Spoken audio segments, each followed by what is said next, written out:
द्वारका प्राचीन भारतीय इतिहास की एक महत्वपूर्ण नगरी थी, जिसे भगवान कृष्ण का निवास स्थान माना जाता है। यह नगरी अपने समय की एक महत्वपूर्ण सांस्कृतिक, धार्मिक और व्यापारिक केंद्र थी। द्वारिका में डूबने की कहानी प्राचीन हिंदू पौराणिक कथाओं और ऐतिहासिक शोधों के बीच फैली हुई है, लेकिन मैं आपको एक विस्तृत सारांश प्रदान कर सकता हूँ। द्वारिका का ऐतिहासिक और पौराणिक महत्व। द्वारका का उल्लेख महाभारत और पुराणों में मिलता है। महाभारत के अनुसार भगवान कृष्ण ने मथुरा छोड़कर समुद्र के किनारे द्वारका नगरी का निर्माण किया था। यह नगरी एक अद्वितीय सत्यापत कला का नमूना थी, जिसमें भव्य महल, मंदिर और जल मार्ग थे। द्वारका की स्थापना। भगवान कृष्ण ने मथुरा को छोड़कर यादवों के लिए एक नई नगरी की स्थापना की थी। समुद्र के किनारे बसाई गई इस नगरी को द्वारका कहा गया। यहाँ पर उन्होंने अपने परिवार और यादव कुल के लोगों के लिए एक सुरक्षित और समृद्धि भरा वातावरण तैयार कर दिया। द्वारका की समृद्धि। द्वारका अपने समय की एक अत्यधिक समृद्ध नगरी थी। यहाँ पर व्यापार, कृषि, कला और संस्कृति का उच्च स्तर था। इसका वास्तुशिल्प और नगरीय नियोजन अद्वितीय था।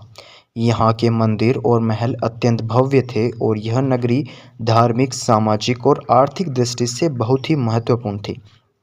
द्वारिका की डूबने की कहानी। द्वारिका के डूबने की कहानी का उल्लेख महाभारत और भगवत पुराण में मिलता है। महाभारत के अनुसार महाभारत युद्ध के बाद भगवान कृष्ण की मृत्यु हो गई थी। उनकी मृत्यु के बाद द्वारिका में कई आपदाएं आई।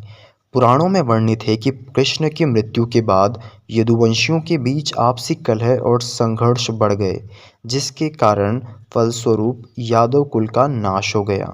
पौराणिक कथा। भगवान कृष्ण की मृत्यु के बाद समुद्र ने अपनी सीमा बढ़ाई शुरू कर दी और द्वारिका धीरे धीरे समुद्र में समाने लग गई। इस घटना का वर्णन भगवत पुराण में विस्तार से किया गया है। इसके अनुसार भगवान कृष्ण की मृत्यु के पश्चात समुद्र में द्वारिका को चारों ओर से घेर लिया और अतः यह नगरी समुद्र में विलीन हो गई।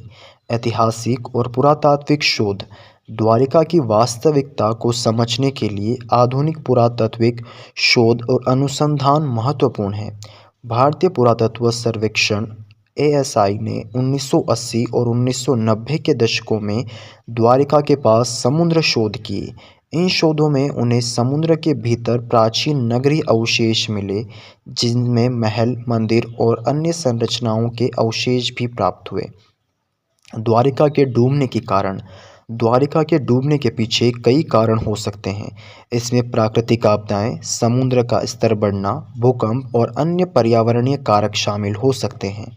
भूवर्गीय शोधों को यह संकेत मिला है कि उस समय समुद्र का स्तर बढ़ने की घटना संभव थी, जिससे द्वारिका जैसे समुद्र किनारे बसे शहरों का जलमग्न होना संभव था।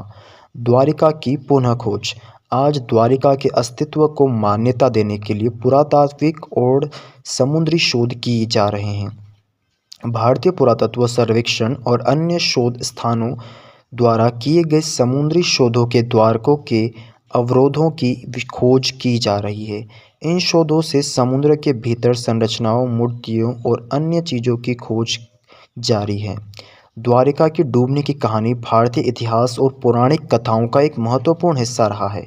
यह कहानी न केवल हमारे सांस्कृतिक और धार्मिक धरोहर को उजागर करती है, बल्कि हमें प्राचीन भारत की नगरीय संस्कृति और वास्तुशिल्प के बारे में भी जानकारी देती है। द्वारिका की खोज और उसके इतिहास को समझने के लिए आगे और शोध की आवश्यकता है।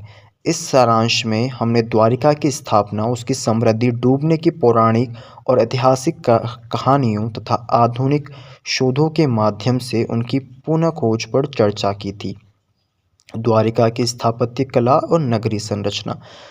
आइए जानते हैं, द्वारिका की स्थापत्य कला और नगरीय संरचना अद्वितीय थी। भगवान कृष्ण द्वारा स्थापित इस नगरी में भव्य महलों और मंदिरों का निर्माण हुआ था। इसमें जलमार्ग, सड़कों और गलियों की जाल भी थी, जो नगरी में बेहतर प्रबंधन और सौंदर्य को दर्शाती थी। महल और आवास। द्वारिका में महल अत्यंत भव्य और सुंदर थे। इन महलों में से न केवल वास्तुशिल्प की उत्कृष्टता देखने को मिलती थी, बल्कि यहाँ पर उच्च गुणवत्ता वाले निर्माण सामग्री उपयोग में की जाती थी। महलों के अलावा आम जनता के आवास भी उत्कृष्ट तरीके से बनाए गए थे, जिनमें हर सुविधा का ध्यान रखा गया था। मंदिर और धार्मिक स्थल। द्वारिका में धार्मिक स्थलों में प्रमुखता से भगवान कृष्ण के मंदिर शामिल थे। ये मंदिर धार्मिक और सांस्कृतिक गतिविधियों का केंद्र थे। यहाँ पर प्रतिदिन पूजा अर्चना होती थी और धार्मिक उत्सव मनाए जाते थे। द्वारका के मंदिरों में उच्च स्तर की मूर्तिकला और चित्रकला का प्रयोग किया गया था, जो तत्कालीन कला की उत्कृष्टता को दर्शाता है। जलमार्ग और जल प्रबंधन। द्वारिका में जलमार्ग का जाल था, जो नगरी के विभिन्न हिस्सों को जोड़ता था। इसके अलावा जल प्रबंधन की व्यवस्था भी अद्वितीय थी, जिसमें नहरें, तालाब और जलाशय शामिल थे। इन जल प्रबंधन व्यवस्था के माध्यम से नगरी की जल की आपूर्ति, जल निकासी की समस्याओं का समाधान किया गया था। द्वारिका की आर्थिक समृद्धि। द्वारिका अपने समय में एक आर्थिक रूप से समृद्ध नगरी थी। यहाँ पर व्यापार, कृषि और उद्योग के विभिन्न रूप से फले फूले थे। द्वारिका का बंदरगाह व्यापार के लिए अत्यधिक महत्वपूर्ण था, जहाँ से देश विदेश के व्यापारियों का आना जाना लगा रहता था। व्यापार। द्वारिका का व्यापारिक महत्व उसके बंदरगाह के कारण था। यहाँ से समुद्री मार्गों के माध्यम से विभिन्न वस्त्र, आभूषण, धातु और अन्य सामग्रियों का व्यापार होता था। द्वारिका में सामग्री और व्यापार न केवल भारत के विभिन्न हिस्सों में व्यापार करते थे, बल्कि विदेशी व्यापारिक जहाज भी यहाँ आते थे। कृषि। द्वारिका की कृषि भी अत्यधिक विकसित थी। यहाँ की भूमि उपजाऊ थी और विभिन्न फसलों की खेती होती थी। जल प्रबंधन की उन्नत प्रणाली के कारण कृषि उत्पादन में भी वृद्धि होती थी। यहाँ पर अनाज, फल, सब्जियाँ और अन्य फसलें उगाई जाती थी, जो नगरी की खाद्य सुरक्षा में महत्वपूर्ण भूमिका निभाती थी। उद्योग और हस्तशिल्प। द्वारिका में विभिन्न उद्योग और हस्तशिल्प भी विकसित थे। यहाँ के कारीगर उत्कृष्ट धातु शिल्प, मूर्तिकला, वस्त्र और आभूषण बनाते थे। इन उत्पादों की गुणवत्ता और सुंदरता के कारण द्वारिका का हस्तशिल्प देश विदेश में प्रसिद्ध था। द्वारिका की सांस्कृतिक धरोहर। द्वारिका की सांस्कृतिक धरोहर भी अद्वितीय थी। यहाँ की कला, संगीत, नृत्य और साहित्य अत्यधिक समृद्ध थे। द्वारिका के निवासियों ने अपने जीवन में कला और संस्कृति को महत्वपूर्ण स्थान दिया था, जिससे यहाँ की सांस्कृतिक धरोहर आज भी जीवित है। कला और संगीत। द्वारिका में कला और संगीत का उच्च स्तर था। यहाँ के कलाकार और संगीतकार अपनी कला में निपुण थे। मंदिरों और महलों में मूर्तिकला और चित्रकला उत्कृष्ट नमूने देखने को मिलते हैं। संगीत और नृत्य के माध्यम से धार्मिक और सांस्कृतिक कार्यक्रमों का आयोजन होता था, जो नगरी की सांस्कृतिक गतिविधियों का ही एक हिस्सा था। साहित्य। द्वारिका का साहित्य भी अत्यधिक समृद्ध था। यहाँ के विद्वान और कवि अपने साहित्य कार्यों के माध्यम से नगरी की सांस्कृतिक धरोहर को समृद्ध करते थे। महाभारत और पुराणों में द्वारिका का उल्लेख इसके साहित्यिक महत्व को दर्शाता है। द्वारिका का पतन और पुनर्जन्म। द्वारिका का पतन उसके डूबने के साथ हुआ, लेकिन इसकी सांस्कृतिक और धार्मिक धरोहर आज भी जीवित है। द्वारिका की खोज, इसके अवशेषों की पुनः खोज के माध्यम से हम इसके इतिहास को समझने का प्रयास कर रहे हैं। द्वारिका की वर्तमान स्थिति। आज द्वारिका का धार्मिक और सांस्कृतिक महत्व बना हुआ है। गुजरात राज्य में स्थित द्वारिका नगर एक प्रमुख तीर्थ स्थल है, जहां हर वर्ष लाखों श्रद्धालु भगवान के दर्शन के लिए आते हैं। द्वारिका के मंदिर और अन्य धार्मिक स्थल आज भी यहाँ की सांस्कृतिक धरोहर को जीवित रखते हैं। द्वारिका मंदिर। द्वारिका मंदिर, जिसे द्वारकाधीश मंदिर भी कहा जाता है, भगवान कृष्ण को समर्पित है। यह मंदिर अत्यंत भव्य और सुंदर है, जिसमें भगवान कृष्ण की मूर्ति स्थापित है।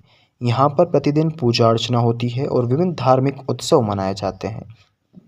धार्मिक पर्यटन। द्वारिका आज भी धार्मिक पर्यटन का प्रमुख केंद्र है। यहाँ पर देश विदेशों से श्रद्धालु आते हैं और भगवान कृष्ण के दर्शन करते हैं। द्वारिका के धार्मिक और सांस्कृतिक महत्व के कारण यहाँ का पर्यटन उद्योग भी विकसित हो रहा है। द्वारिका की कहानी भारतीय इतिहास और पौराणिक कथाओं का एक महत्वपूर्ण हिस्सा है। इसका ऐतिहासिक, सांस्कृतिक और धार्मिक महत्व अद्वितीय है। द्वारिका की स्थापना उसकी समृद्धि, डूबने की कहानी और पुनः खोज हमें न केवल हमारे अतीत की जानकारी देती है, बल्कि हमें प्राचीन और भारतीय संस्कृति की वास्तुशिल्प की उत्कृष्टता को भी परिचित कराती है। द्वारिका की खोज और इसके इतिहास को समझने के लिए आगे और शोध की आवश्यकता है। इसके माध्यम से हम न केवल द्वारिका के प्राचीन महत्व को समझ सकते हैं, बल्कि हमारे वर्तमान और भविष्य के लिए भी महत्वपूर्ण सीख प्राप्त कर सकते हैं। द्वारिका की पौराणिक और ऐतिहासिक धरोहर हमें हमारी सांस्कृतिक और धार्मिक पहचान को समझने में मदद करती है, जो हमारे समाज के विकास में महत्वपूर्ण भूमिका निभाती है।